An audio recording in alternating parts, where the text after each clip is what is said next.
This is iRacing, the world's premier online racing game. iRacing puts you in the driver's seat to experience today's newest form of competitive motorsport, virtual racing, all from your home PC.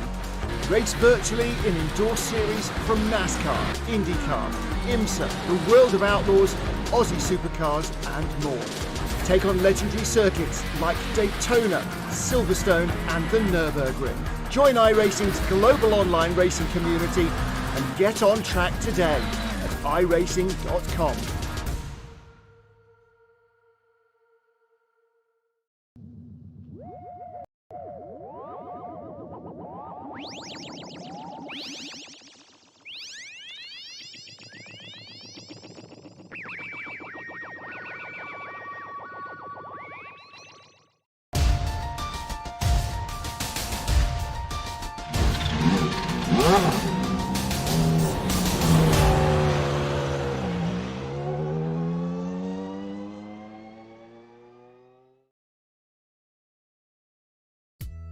When Jim Shedlick arrived last week, eyebrows were raised.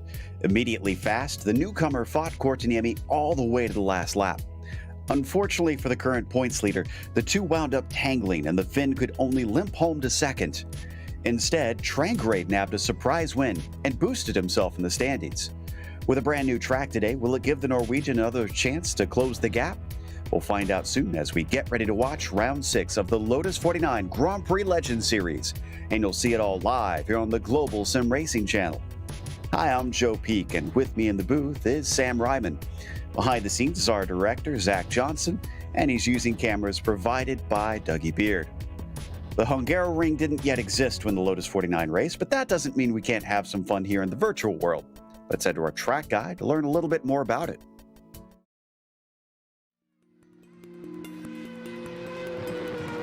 Welcome to the Hungaroring. Situated just northeast of Budapest, this Grand Prix circuit has racked up a stunning history in just a little more than 30 years of existence. Its biggest claim to fame was holding the first Formula One race inside the Iron Curtain at a time when the Cold War was at its peak. But most fans don't associate this 2.7-mile or 4.38-kilometer track with politics. No, its 14 turns make it tight and twisty with a reputation for few places to overtake. For a long time, it was renowned for processional races in which qualifying is of the utmost importance.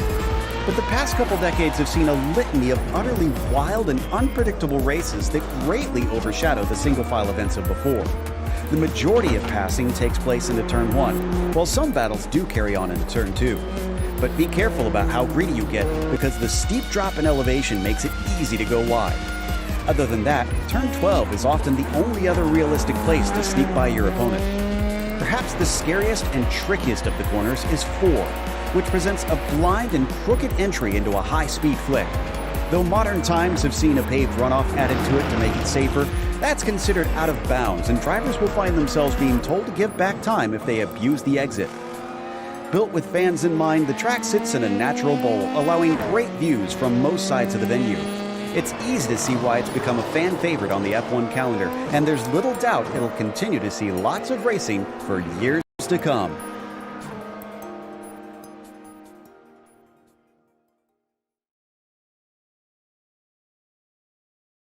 Well, Sam, this should be interesting with how twisty this track is, and this being a car, though nimble, that doesn't have much in the way of aerodynamic downforce. No, but it doesn't necessarily need aerodynamic downforce to get around here. You can see just from the image on the screen, our track map here, how twisty this circuit is. It's taken these cars a little under 2 minutes to do a lap here. Formula One has been racing here since the late 1980s. It marked the first F1 track to host a race behind the Iron Curtain, and it's given us some pretty memorable moments in Formula One over the past few decades. Not always the easiest track to pass at, but there are passing opportunities down into Turn 1 and also around the course if drivers make mistakes or get held up by lap traffic. And of course, if you've ever seen the infamous clip of Nigel Mansell using lap traffic to make the pass for the lead and the win in the early 1990s over Ayrton Senna on the run-up towards Turn 4. So you never know what can happen around here. Lap traffic could definitely play a factor today, with us having a 26-car field in a single split around here. And of course, as always with these Lotus 49 cars, mistakes can happen at any point, and just one slip-up could easily result in a change for the lead up front. No doubt about that. And speaking of leading things, Topi Kortaniemi, as I mentioned, is still up at the top of the points, and by a pretty significant margin over Ove Trangrade. Now, some of that is helped by drop weeks, of course, because Ove had a 3-point finish at Silverstone and has a 0. That's why he is so far behind Bill Tyler and Michaela, in a very tight fight for third, followed by Ian Haycox to round out your top 5 in the F1 championship. They also have an F2 championship for the amateurs. And Sam, how's that looking? Yeah, well, that got shooken up a little bit last week when we had a incident in the middle of a field at the end of the opening lap at VIR, and you can see as a result we have David Rossi and Robin Bruma only separated by 7 points at the top of the F2 Championship, but then they have a massive gap over a very close battle from third on back going on. So this was round number 6 of 12, so all this could very much change by the time we get to the end of the season. We're only at the halfway point. I do see David Rossi here today, and I do see Robin Bruma. So if those two get good results, I'll be able to extend that lead. Now, not much has changed on the Nations Cup, but it is 5 points closer, and Norway is only 10 points behind Finland now. From there, you got to jump about 13 points back to the UK, and the US only 6 behind them. So we'll see if they manage to swap places after today. And then after that, man, the rest of the world is lagging behind a little bit, because Australia is already 130 points behind our leader here in the Nations Cup. So it looks like it might be between these 4 as the season plays out. What about today's race details here, Sam? Yeah, hey, we've brought those up on screen for you. Here we are, as we mentioned, round number 6 of 12, 20 laps around here. As we mentioned, a little under 2 minutes per lap, so you're looking at between a 30 to 40-minute race total time. Open setup and no spare car. This is an official iRacing series race, so the numbers you see on the cars will be based off of their iRating. The number 1 driver should theoretically win the race, and the number 26 driver should theoretically have a hard time. Of course, that's not always the case, but we'll see how that all unfolds. And yeah, no, getting set for 20 laps of good hard racing here. It's going to be a challenge for everyone, with this being a newer track on the iRacing service. I'm very curious to see who is strong here. And right now, John Olsen, who was the first to set a time, is looking very strong because he has the provisional pole, but we have yet to see a lap from Kortaniemi. And, well, he just snatched that away by 1.3 seconds. My goodness, he has found some pace here. Trangrade a little bit closer, 3/10 behind, as he just puts one down. Still got a few drivers that need to set a lap that are relatively quick. I see Ian Haycock still needing his first one through. And we're already at about 3.5 minutes left. So apparently the length of the laps around here certainly has caused some drivers to take their sweet time. Togo Hasada up to 4th. Glad to see him see a good performance here on the first lap. And let's see if he can go any quicker on the second one. This is Haycox on your screen, coming down into the penultimate turn. A series of back and forth hairpins, Sam, where they really got to work on that throttle control. Yeah, and here comes Ian Haycox out with his final turn. You definitely have to be patient, have good throttle control here. That corner goes on forever. I'm sure there's multiple different apexes, and also we've seen in F1 over the years many ways to get wrong. Now, Ian Haycox's lap time there did not count, which means he probably went over the curbs at some point during the lap. Now, every track on iRacing, you know, has its boundaries, and some of them are a bit more forgiving with giving you in how much it lets you run off course before it gives you a 1x incident point for running off course. If you go to a track like Brands Hatch, say, it's almost impossible to get a 1x there, I feel. Whereas if you go to Alton Park, which is where we're going next week, if you so much as tap a white line, it feels like it gives you a 1x. I have a feeling Hungary is a bit more on the stricter side here. I noticed just doing a couple of laps in practice as Topi Kortenemi runs a 146.2 that you really don't have to go too far over a couple of these curves to pick up one of those 1x incident points. Yeah, I believe this is one of the tracks where you can go up to 4 wheels off. But yeah, you're right that it's something that drivers need to be wary of, because it's easy to try and push the limits while the modern paved F1 runoff.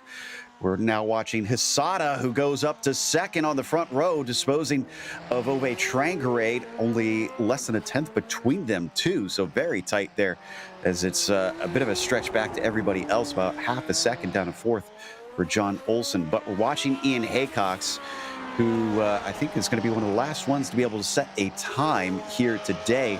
See a lot of drivers behind him, about 4 that will not get a time on the board. Ian across a 48.3, only into 12th though for Ian. That is slightly disappointing for him.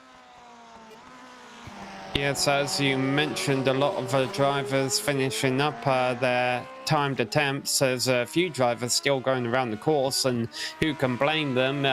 Even once they've got their 2 laps completed, they might want to get some more practice time in around here, as Brad Fenley is currently down in 21st of the 22 drivers that have actually set time. Only 4 drivers not having set a time. We'll see if we stick with Brad Fenley here in the number 14 car, because if he keeps going around, we'll get to one of the more interesting corners of the circuit, and that's turn 4 at the top of a hill here. This is definitely a passing zone, and it's also a turn where things can go very wrong. But what's interesting about it here, if you do run wide on exit, and it's very easy to do that and go over that green curb, you do run the risk of getting a slowdown penalty. Well, the qualifying wraps up with that, which means it's time to go to the grid. And Topi Korteniemi is on the pole once again. Togo Hisada will start from second, followed by Ove Trangarade in P3. John Olsen rounds out row 2 with Mikko Lino in P5. You've got Nolan Smith in 6 and Jorge Nieva on the inside of the 4th row. Laust Olsen starts in 8th, David Presley 9th, and Richard Spitzmuller will round out your top 10. Richard Yarland will be starting from 11th ahead of Ian Haycox, and then Javier Mosquera and Robert Plumley in position 14. David Rossi 15th ahead of Robin Brumer 16th. Hey, those are the 2 F2 leaders on the same row. Miro Hazaki starting 17th alongside Randy Howe. Hideki Gavisto and Andrew Eng round out the top 20. 21st goes to Brad Fenley. The last one with the lap time was Andre Juteau. 22nd, Lehman, Fair, Hansen, and Reynolds. Give up the rest of the field there of 26. The 26 of which, Joe, I jokingly said a few minutes ago, of course, don't expect a whole lot of a number 26. They qualified 6th place. Well, there you go. Like you were saying, you can't always bank on that telling the whole story. Nolan Smith, pretty quick, but no Jim Shedlick like we saw last week. Maybe he will take that role a little bit, looking very fast here. And real quick, before we get everybody gridded up, 77 Fahrenheit on the track surface here today. So it is pretty ideal, 25 Celsius for those of you out in the metric country.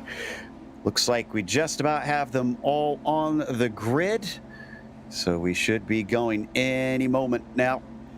It's round 6. After this, we will officially be halfway through season 4 in 2021 for the Grand Prix Legends Series, and the time is ticked down, so Pole Fair is going to have to take from the pit lane, and the green flag is out off the line. Korteniemi looks pretty decent. A little farther back, monster start from Lino as he tries to find an opening, but none is forthcoming. He backs out of it, and we're going to go a little bit 3 wide coming down into the first corner. This is the scene of a lot of problems as they have to break downhill, but so far so good. We have a clean start. Yeah, I was getting a little worried about 8th place on there. Well, the 3 wide. Oh, and very late on the brakes is Mikko Lino, and he just took a position away. I thought that was going to end in tears.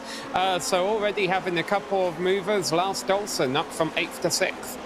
Yeah, that was John Olsen, who found himself moved back to 5th, just in front of Laust with that move. Are we going to get any slowdown penalties? Ooh, I think so, because it was very wide for Laust Olsen, actually. And he is going to have a tough time finding a place to pull over if he does get that one.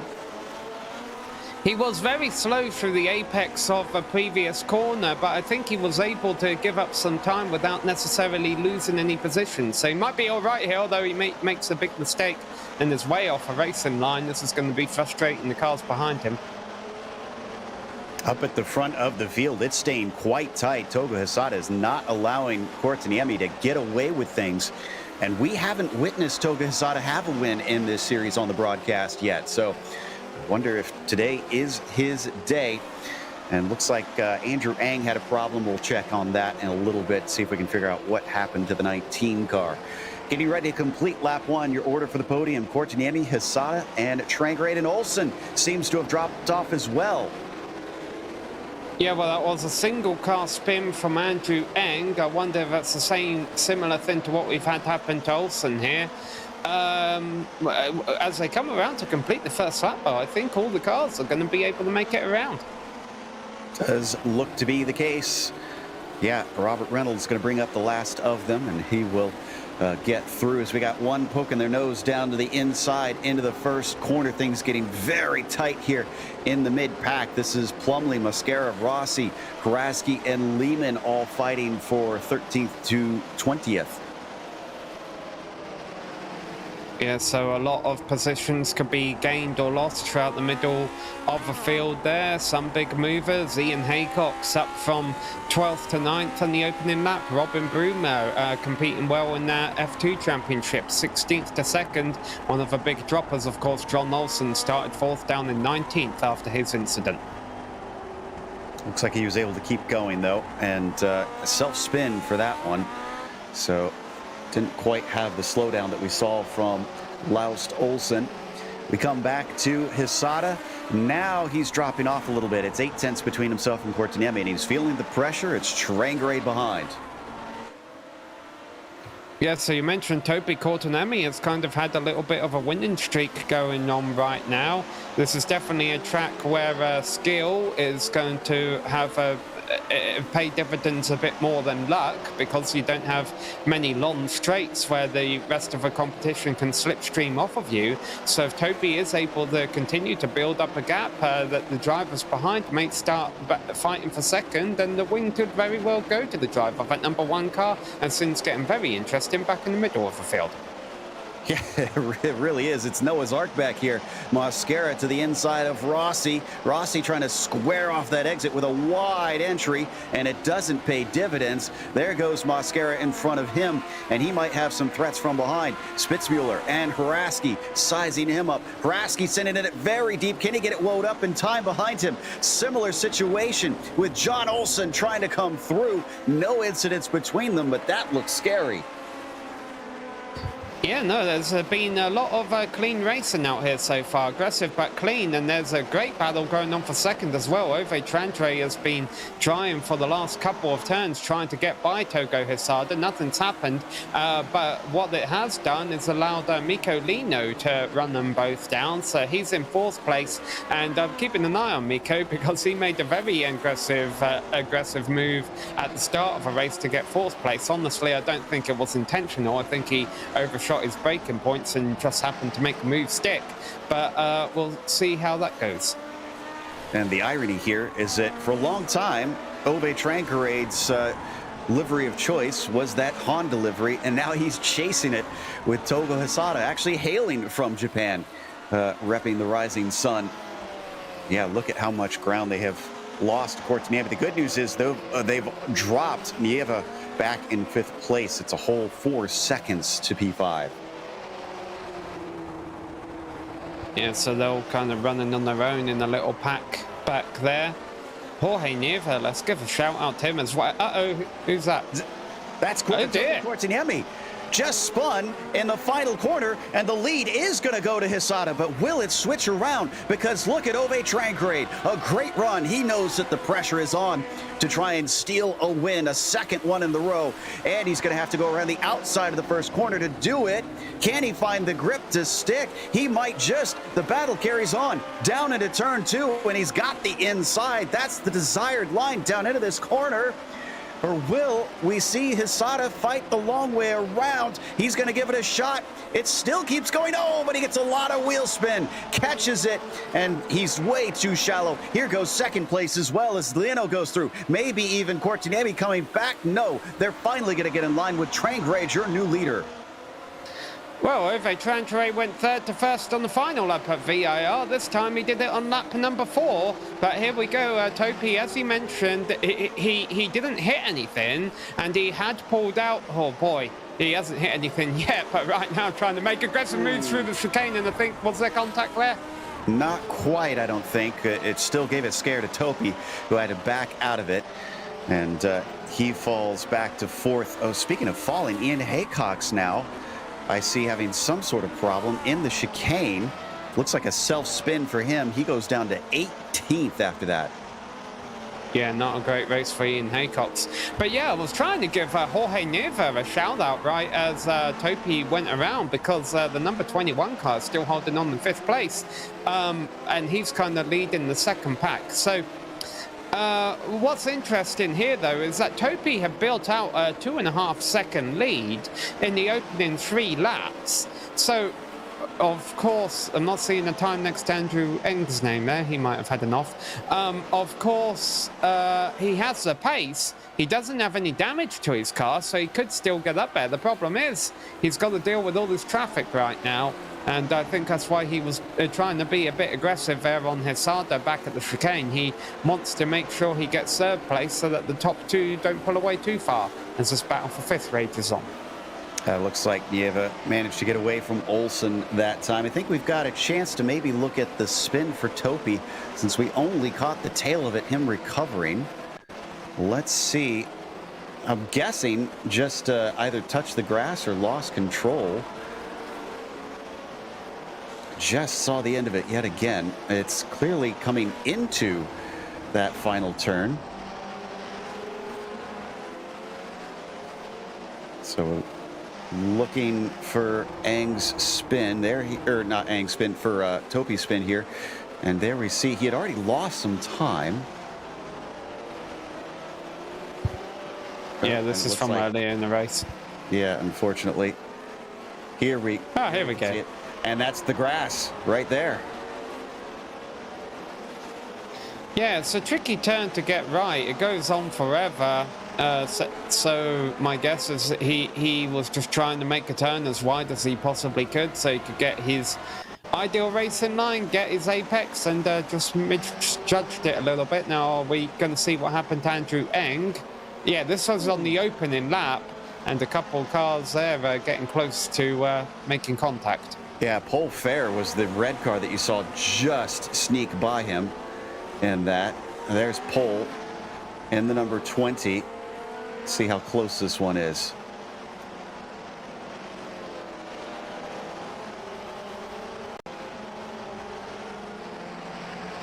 Oh, and I think we made, there it is right there. Oh, just eked by. And managed to carry on. Oh, and I can report as we come back live, Cortiniemi just got by Hisada for 3rd position. So that's 1 down, 2 more to go for the Finn. Well, not guaranteed yet. Hisada's definitely trying to put up a fight. He doesn't want to lose this 3rd place. And Topi's probably getting a little annoyed by that because he's thinking, okay, I've got you now. I'm not here to race for 3rd, though. He wants to run the 2 leaders down. And for some reason, I'm seeing Ian Haycox into pit lane. I wonder if he made contact with the wall with his spin. We'll try and investigate that a little bit.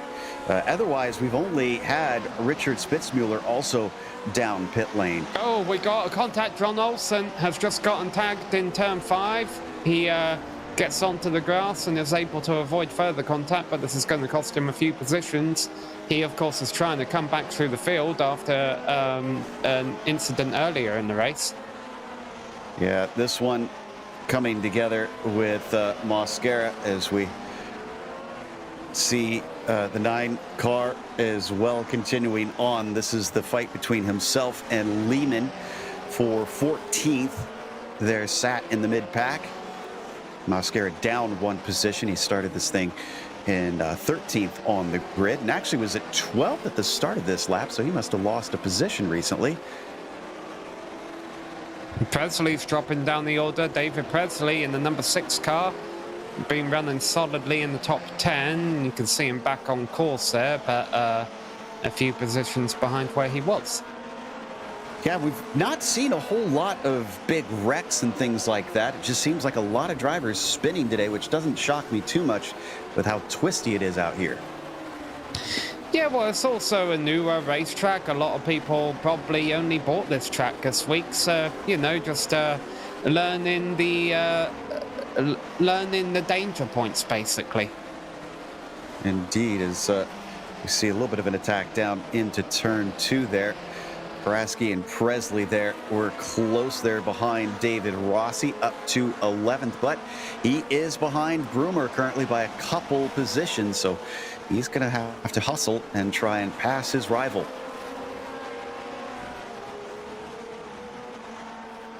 Into turn 5 once again. Long right-hander here. Rossi staying ahead of Paraski, but Paraski definitely threatening. And then into the chicane on the backstretch. A little deep there from Miro, but doesn't seem like David Presley can take advantage for now. I have this feeling already, well, only being 6 or 7 laps into this race, that this is going to be a race that's a bit more taxing on the drivers than normal. I mean, this is a difficult car to drive, but 20 laps is a fair amount, and there's, you know, a lot of twists and turns and things to get right. We're all learning. All the drivers are learning about what parts of a track they can push on. They don't necessarily know how a race is going to feel over 20 laps here. There's going to be a lot of decisions to be made throughout the course of this race, and right now the decision Lino has is where and when do I try and take a lead, because he might want to do something soon, because Topi Kortenemi might be thinking about taking second if he doesn't.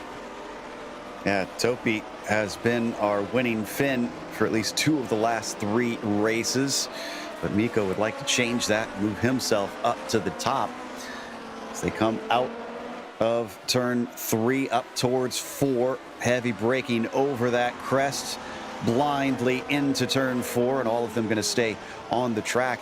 Interesting thing about Topi as well is that it would have been 3 for 3 on those wins if he didn't have that incident at the end at VIR. So he is on a real tear lately. Yeah, and obviously he'd like to make it 3 out of the last 4 races if he can win this one. I mean, he can easily get a podium here by just sitting in 3rd place and letting the rest of the race pan out. And that would probably be good for him with regards to the championship. But I'm pretty sure when you're as good as Topi is and you've got over half a race left to go and you have the pace that he does, that's not how he's thinking at all. And sure enough, he's going for second already. Ooh, pass now into turn 12, but he's on the wrong side of the track. And Mikko rather is not going to give this one up easily. We also had a development back in the F2 championship. Broomer cut the course in the chicane. He's fallen to 10th, and the next car back, David Rossi. Yeah, and that's a shame because Broomer had been one of our bigger movers through the field from 16th up to 8th. I mean, it's still a good day for him, 16th up to 10th. Another attempt from Topi Korteniemi, this time down into turn 1, and he shakes Mikko off the racing line. Brakes too deep. Topi has got a nose ahead, but he's on the wrong side of the track coming down into turn 2. Mikko got a spot in the opening lap into here. Is he brave on the brakes again? Yes, he is. And he's going to force him out wide a little bit, gives him space on the exit. Oh, but once again, the car doesn't want to grip up on the outside. Topi back to P2.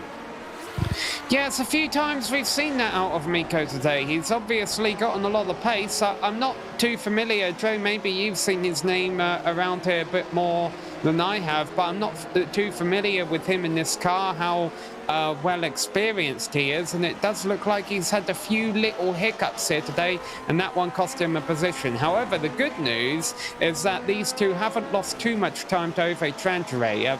Obviously, that's not good news if you're Ove Trantere, but I think we still might be able to see a battle for the win by the time this is over. Yeah, Mikko is definitely a bit of a veteran here in this series, but I don't think we usually see him vying for wins. This is a good showing from him. And it's like you said, about a second gap between Ove and Topi now, but Mikko's keeping the pressure on his fellow Finn. Tova Hisada has not been able to respond since the start of the race, and he has languished back and forth, still losing a gap to up about a second at this stage. He's going to have to start picking up the pace if he wants to do something with this. Oh, and did Rossi just lose a spot? I think David Rossi lost one to Vraski, or almost did. They're side by side down into turn 13. Rossi on the outside as Miro Vraski is going to have to switch over, and he does. And here's another challenge from behind. That's David Presley going very wide, opening the door. David Rossi tries to square off the corner, and that made him vulnerable. And here we go. It's a drag race down the front stretch.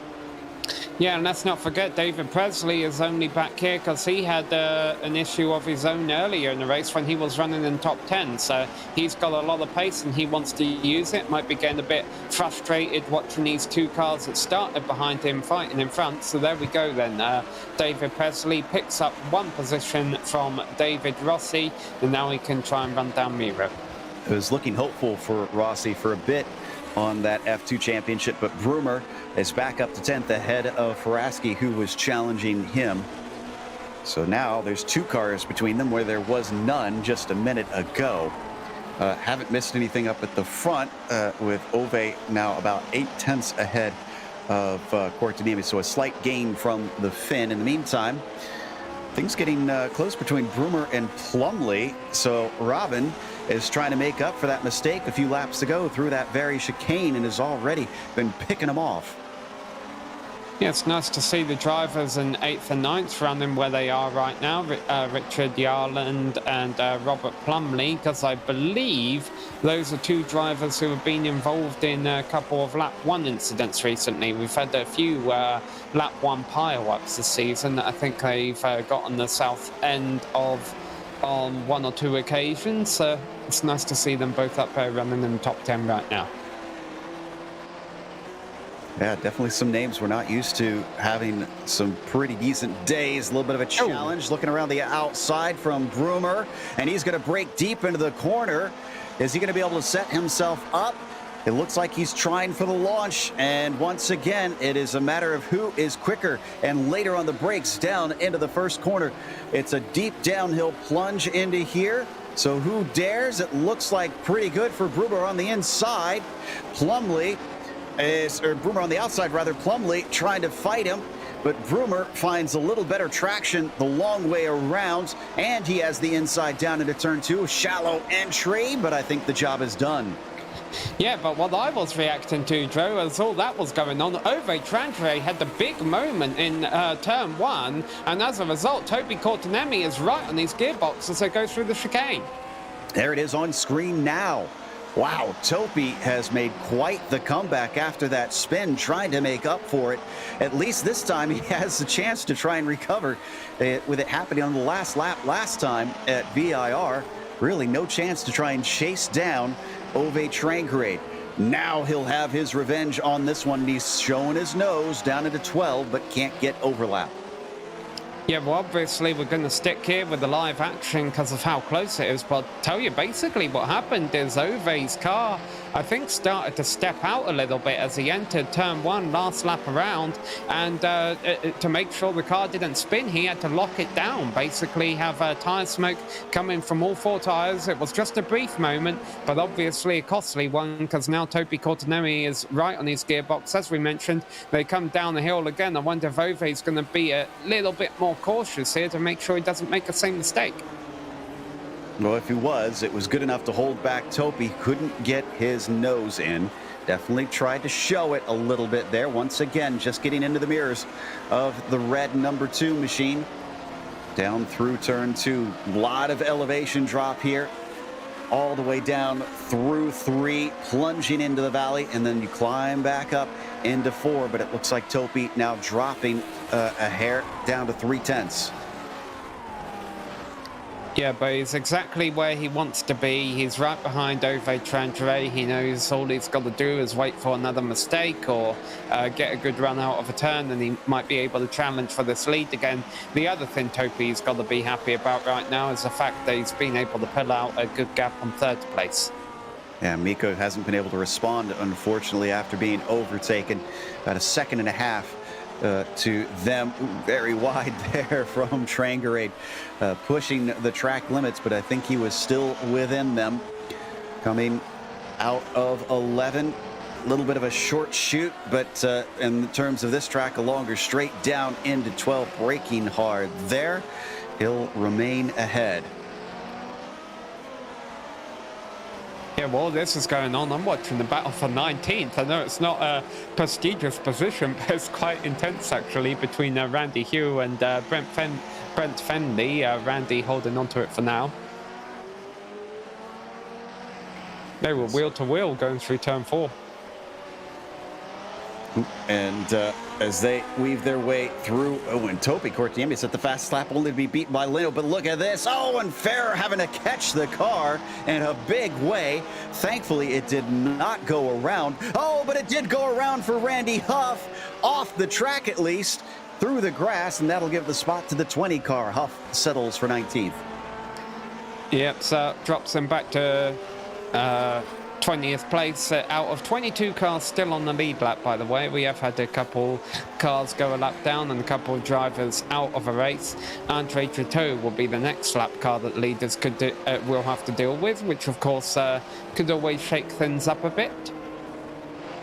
Have a battle for 11th as well. Hraski and Presley have been hounding one another in this race. There you see Plumley in front of them as well, and down through 3. That is the 10 of Hraski and the 6 of Presley. He had a chance to try and attack into turns 1 and 2, but fell back a little bit here. Both of them keeping it within the track limits down through 4.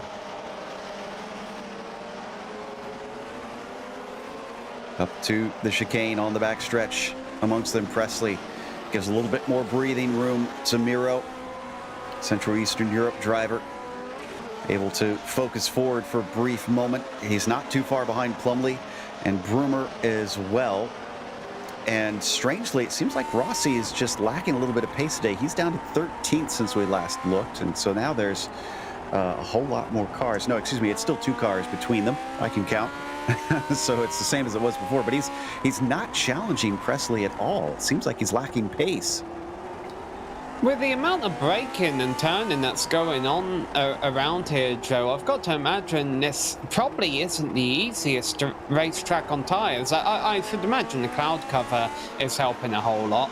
However, that being said, these tyres on these Lotus 49 cars normally hold up well, but through your experience, when you do have races like this that might be a little bit more challenging, could it make a difference in the closing laps? Well, the one thing that the drivers have said for a long time is that you can overheat them. You're just not going to lose enough tread to worry, but you have to cool them down if you abuse them too much and kind of bring them back into the working temperatures. Is a little bit of a look from Hraski. That's a long way back. Yeah, I didn't think that was going to stick, as he'll remain in 11th. Yeah, and right as I mentioned that we had some cloud cover, it looks like the sun's starting to poke through a little bit. Yeah, coming back out here.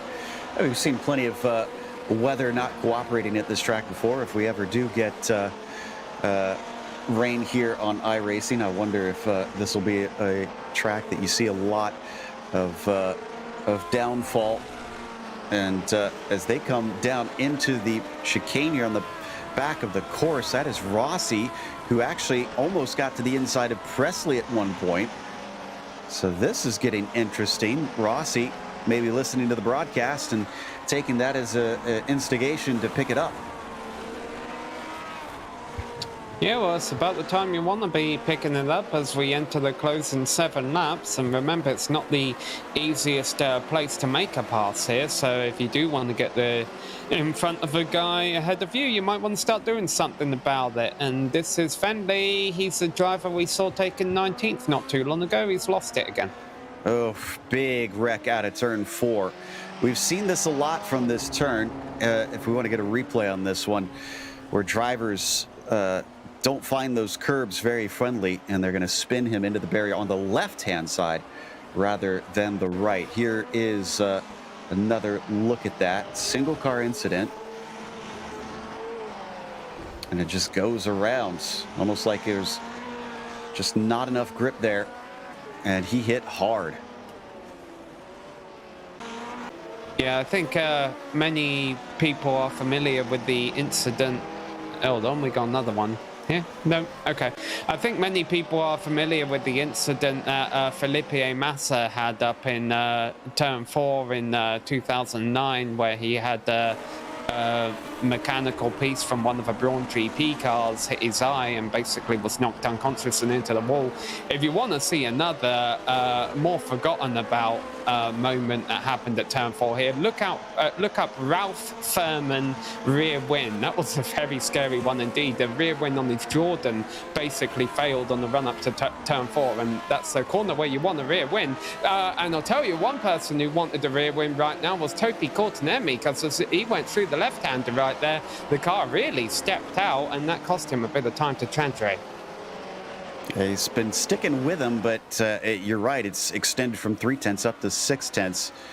And a little bit of a blink from him, unfortunately. Let's hope that settles itself out. I can also tell you that David Presley has had a spin last lap and has fallen to 15th. So Rossi back up to 12th after applying enough pressure to get him around. And as you'd expect, Findlay is in pit lane to get repairs after his incident.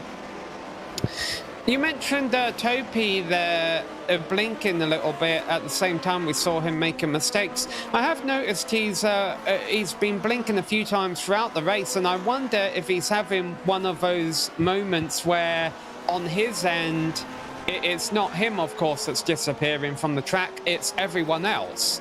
And, you know, I've been in the situation where I've had races like that in the past, and when all the other cars on the track disappear, that can be a bit of a distraction. It can take your mind off of the job you're doing, and I wonder if these things could be related a little bit, that the mistakes we're seeing from Topi now and again are being caused or being a result of this connection issue.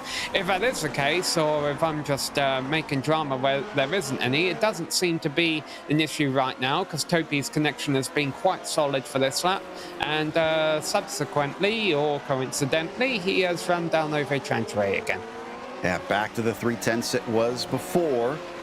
These two continuing to stretch away from Miko in third. It's now a second and a half behind them. We watch from over the suspension and engine of Ove Trangerade. We're down to 5 laps to go, 4 as they cross the line here. Topi with not as good of a run as his Norwegian counterpart. And down into the braking of the first corner. They're approaching Andrew Ang now. Yeah, he sees them coming. He's going to just pull way off to the side, let them through.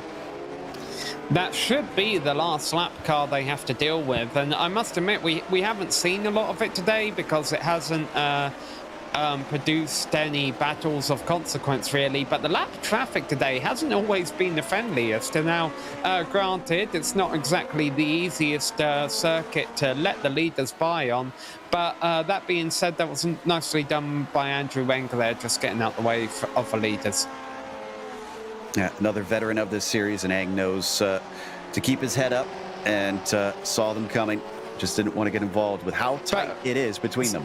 Sorry, Joe. Case in point, Andrew Trotteau in 25th right now.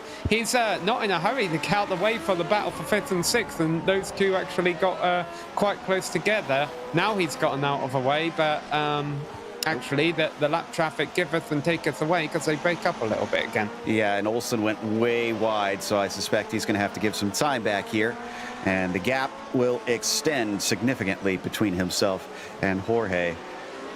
Oh, but Broomer, Plumley, and Haraski are separated by almost nothing for that 10th spot. And again, there are consequences in the F2 championship here because Broomer does not want to lose his spot, and more so, he doesn't want to get any closer to David Rossi, who has caught this, and look at this, almost pushing him through the corner. It seems like Plumley is in a hurry to try and get back ahead of Robin. Well, I don't think Plumley intended that. It didn't look like Broomer got through the turn too well, and good thing that they're holding strong connections, because there could have easily been some netcode contact there. Meanwhile, Ove Trangrade with another fastest lap up at the top of the field. Down, ooh, and Brummer is going a little bit wide here. It's going to cost him some time. He manages it well. Plumley now trying to see if he could size him up into turn 14. Long uphill right-hander and onto the main straight. No, managing it beautifully. Robin will stay out of arm's reach. This pack of 4 cars, though, is soon going to catch a lapped car of Andre Giuto, who I've got to admit hasn't always been the easiest to letting the leaders by here. And with all 4 of these drivers on top of each other, I'm really curious how this pans out. Look to the inside from Haraski. That one was not near close enough to try an actual attack, just trying to get in the head of Robert Plumley. And only 3 laps to go for these drivers to sort this one out. I'm curious how aware and how much David Rossi is paying attention to this championship, needing to try and attack Broomer. Is, wow, getting right underneath Robin. Roberts just about gets his nose in. Here's Giuto at the exact worst spot that they don't want him. This is where it gets extra twisty on the backside of the course. He's going to pull off to the right-hand side. Great job by Andre to let everybody through. Yeah, no, that actually worked out better than I thought it would. The only thing I would have said to Andre there is maybe given how twisty the course got, he could have let them by before the chicane, but fortunately, either way, the pack got through without any drama. And no change for position, so he didn't affect it. Oh, but that is going to affect it. Coming together, Plumley and Broomer, but more contact as, is that Rossi? Rossi gets through all 3 of them.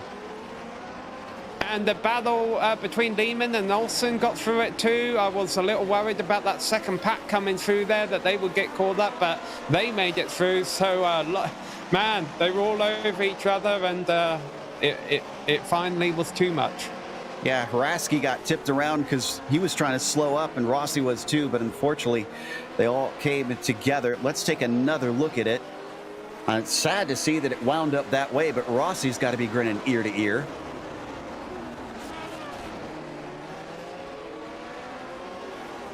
Yeah, that's where I was worried. I was concerned for that second little pack coming through, that there would be more heavy contact, because even though this is definitely tragic as a result of race results, you know, all these drivers who had good top 10 runs are going to lose several positions. Once again, we see another instance here of an incident on course that hasn't produced any damage. Now here we are definitely, because Topi is down the inside. We're coming to start the final lap, and the battle for the lead, the battle for the win is on. Last time this happened for Topi, he made contact with his rival, although they both said it seemed like more of a racing incident with a little bit of net code involved.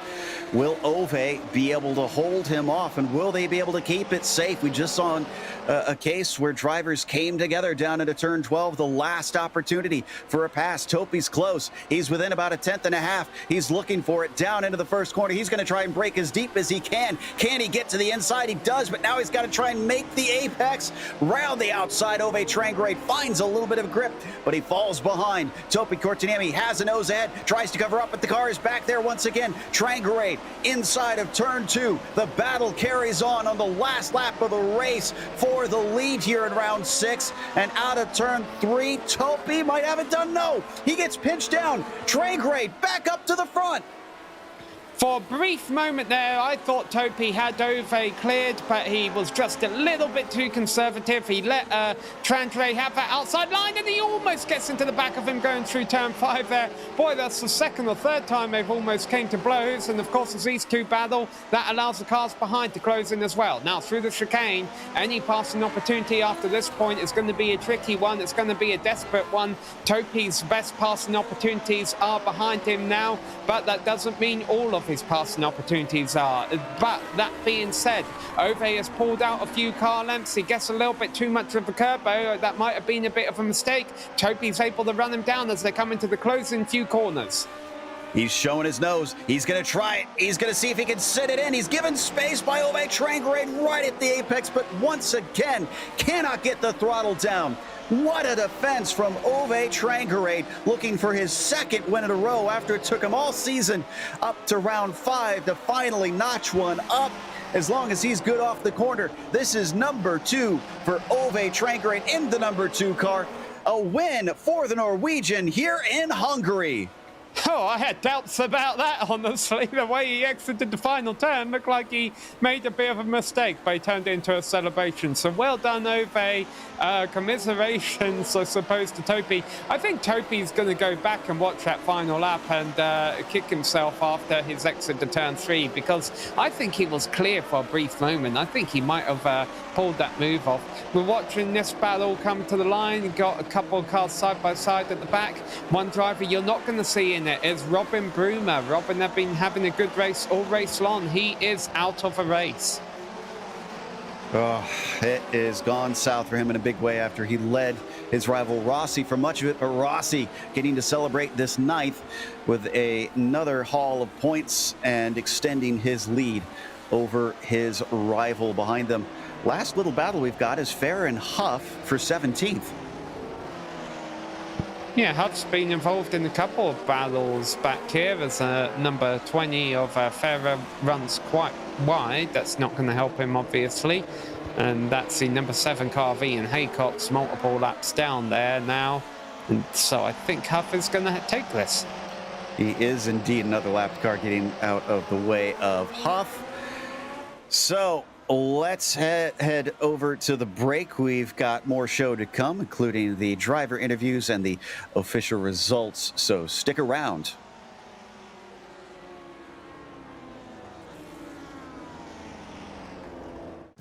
This is iRacing, the world's premier online racing game. iRacing puts you in the driver's seat to experience today's newest form of competitive motorsport, virtual racing, all from your home PC. Race virtually in indoor series from NASCAR, IndyCar, IMSA, the World of Outlaws, Aussie Supercars and more. Take on legendary circuits like Daytona, Silverstone and the Nürburgring.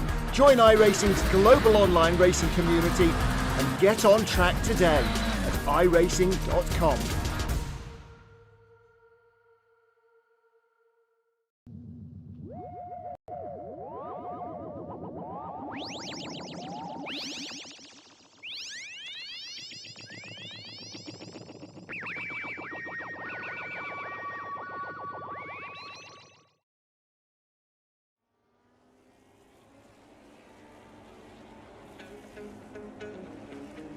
Welcome back to the Hungaroring. It was a stunner once again, and once again it was Ove Trangrade winning, but this time he led for most of the race, having to fend off a charging Topi Kortaniemi, who could only manage a second place in a row. And Ove Trangrade with the victory will catch up that little bit more. Mikko Lino was third, but rather distant compared to how close it was up at the front. Toga Hisata was fourth, had another one where he could have maybe taken a win here, but still, he's been racking up consistent finishes with top fives this season. Jorge Nieva was fifth with Laust Olsen in P6. You've got Nolan Smith in seventh and Richard Yall in P8. Then it's our F2 leader, David Rossi, finishing ninth ahead of Robert Plumley, who rounds out your top 10. John Olsen started 4th but fell back to 11th with an early spin. Janne Lehmann, by the way, came up the other way, started 23rd and finished all the way up in 12th place. David Presley started 9th, finishes back in 13th place, and Harvey Mosquera finishes in 14th ahead of Miro Hazaki. Hideki Koivisto placed 16th at the end ahead of Randy Huff, who got involved in a couple of nice battles throughout the race. Paul Ferrer finished 18th, last car on the lead lap. I think he's quite happy about that though, because he's been celebrating by doing the whole lap in reverse around the circuit. Andrew Eng, first car, 1 lap down in 19th place ahead of Andre Duteau. 21st was a DNF for Robin Broomer, 2 laps from the end. Unfortunately, Ian Haycock's limping home in 22nd. Just beating out Robert Reynolds. We didn't get to cover that at the end there, but that was half a tenth between them at the line as Reynolds takes 23rd. And then DNFs for Fenley, Spitzmuller, and Hansen. And we're going to give it a moment here to see if we can get some drivers to talk to, because we'd love to hear about that fight at the end, as well as some of the battles from our F2 championship. What a run. We were curious what this was going to produce with this car, Sam. And I have to say, I think this is a fun one to see it try and tackle. Yeah, after just a few laps, I felt that we'd seen a lot more action, and I was starting to feel for the drivers, even though after 6 or 7 laps in, I started to realise, oh boy, there's a lot going on here. These drivers really are going to have to bring their game, stay maintained throughout the event if they want to have a good finish. I've got to imagine it was a bit of a trickier one, trying to keep the cars pointing in the right direction, and maybe that's why the drivers are taking a couple of moments here, because they just got to catch their breath a little bit. We're looking at a little bit of the replay of the action. I think this is the penultimate lap where he had finally started to catch him. So the first side-by-side happens down into 12 here, and this is where it really starts to erupt. Just gets a good enough run. This is turn 4 here, so they got about a half a lap to go to get around to there. I can't imagine the pressure and how much Ove's heart is just pounding through his chest in this moment, having led much of the race. And here's the guy that's been far and above the fastest man this season, just all over you. Well, I would imagine if I was in Ove's shoes here, yes, my heart would be beating fast, because I wouldn't be used to leading a race with a fast car behind me. However, that being said, I think Ove and Topi have both had a bit of experience with that throughout the season, so they both know how to handle it. And I mean, I'm sure if you ask both of them, are they going to say that their races went perfect? No, they're not, because Ove had a moment down at the turn 1, Topi had a moment, or spin rather, in the final turn, so their races to definitely not go perfectly. But that being said, they both held it together greatly, and I mean, at the end of the day, the top 4 were over 20 seconds clear of the rest of the field. Now, granted, I'm going to give a shout out to Jorge Nieva there, finishing in 5th place in the number 21 car. I wonder if that's an indication to how well he was doing, holding off the rest of the field despite having an I rating on the lower end. So here we go, we get into the final lap, and we do have Topi available for an interview, but I just want to get to turn 3 before we get to Topi here. As it goes through turn 2, Topi's the one in the 1 car on the outside. I think for a brief moment he was clear on the exit of turn 3 here, and he may have been able to close the door, but he didn't. He backed out, and I think that's really what gave Ove the win. I don't think Ove would have backed out himself, though, and that could have led to contact. Let's get his thoughts on it as he's ready to talk to us. And Topi, for the second time in a row, you wound up second, but with different circumstances this time. Boy, that battle at the end had us just with our jaws on the floor. What was it like from inside the cockpit?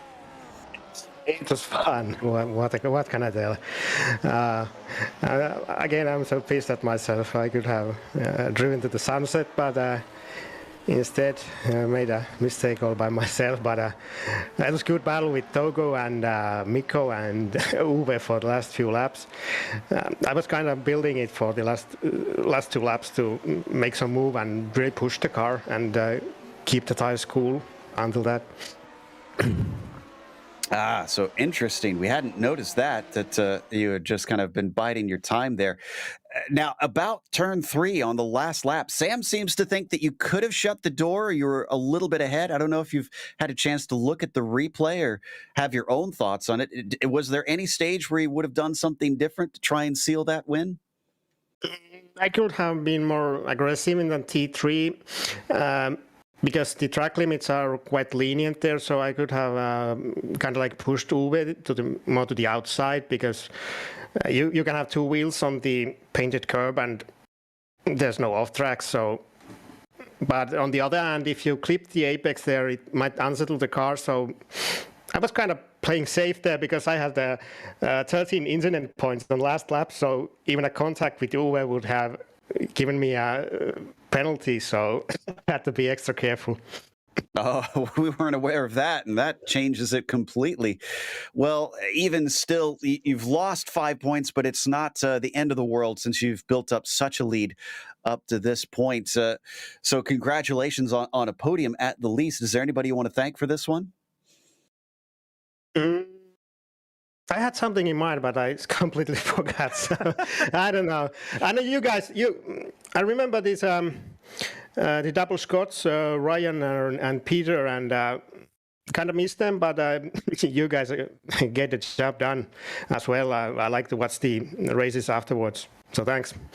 Oh, thank you very much. And yeah, we missed double scotch as well. But that was Topi Kortiemi, second place here today, with Sam talking to Laust Olsen, who definitely had some adventures out there today. Yeah, we got Laust Olsen here. He came across the line in 6th place at the end of it. How are you feeling about that finish, Laust? For me, that was a really good result. It was... I had a good race for once, so I'm very happy about that. Well, we just heard Topi saying he was having to save the tyres a little bit for a push at the end there. It definitely felt like a longer race, a lot of twists and turns around this track. How was it? Was it a demanding race, and did you have to take care of your equipment? Yeah, it's pretty demanding. It's so easy to make mistakes here and to overdrive the tires. So I made a really good start, jumped two others at the start, but then I was sliding all over the place on the first lap, and also got a slowdown out of the fast left-hander at the top of the hill, and fortunately only lost 1 place again due to that. But yeah, you had to really be careful not to slide too much. Yeah, we're watching a slow motion replay of your race right now. I think we just saw one of those moments that you mentioned at the top of a hill. Well, we head to Alton Park next week. How are you feeling as we're halfway through the season now? What are your goals for the second half of the season? My goal is to finish more races. I've had too many non-finishes or bad races, so I need to finish more races. That's my main goal. I would love to race at Alton Park, but unfortunately I'm not able to race next weekend, so I'll have to miss that one. I'm really sad about that, because that's one of the most fun tracks in the service. But I'll come back later. Well, we'll look forward to seeing you back. Yeah, talking about finishing races and how clean it was, it definitely looked like a lot of clean racing out there today. Not too many incidents. So thanks for putting on a great show out there for all of us. Yeah, you're welcome. I enjoyed it. All right. Anyone you'd like to thank before we let you go? The Lotus 49 community. It's a really good community, very open and helpful, and you two guys for a good broadcast every week. Well, we appreciate that, and thanks for coming to talk to us. And hey, thanks for having the bright paint scheme. Makes it easy to pick you out. Thanks. See you. That was Laust Olsen, your 6th place finisher. Indeed. We're going to close up, but I want to give a quick mention. We said Nolan Smith had the number 26 on his car, last of them. Well, he finished 7th in the end, only 1 position down. So yeah, I think he's going to get some I rating soon if he keeps that up. In the meantime, a big thank you to the Lotus 49 community for bringing us back for another season of coverage. And also thank you to the companies that provide the software and the hardware for our broadcasts that you can see listed on your screen. Additional thanks to June Lalonde, who provides our wonderful music. Check out our Bandcamp for more great work. And thanks to the team today, Sam, Zach, and Dougie. You can find more info about GSRC at globalsimracingchannel.com or through our social media listed on the screen. Also, check out our merchandise store at simracingmerch.com/GSRC. We keep a link in the description below. And don't forget to subscribe to our YouTube channel so you don't miss a moment. As we mentioned, the next race is at Oulton Park, Saturday, October 30th at 9:30 a.m. Eastern. But we also have upcoming races for other series listed on the screen, so check those out. Mark them down on your calendar. Up next, the Camel GT Series goes to Phillip Island, and that'll be at 1 p.m. Eastern. Until next time, race clean, race hard. We'll see you on the track.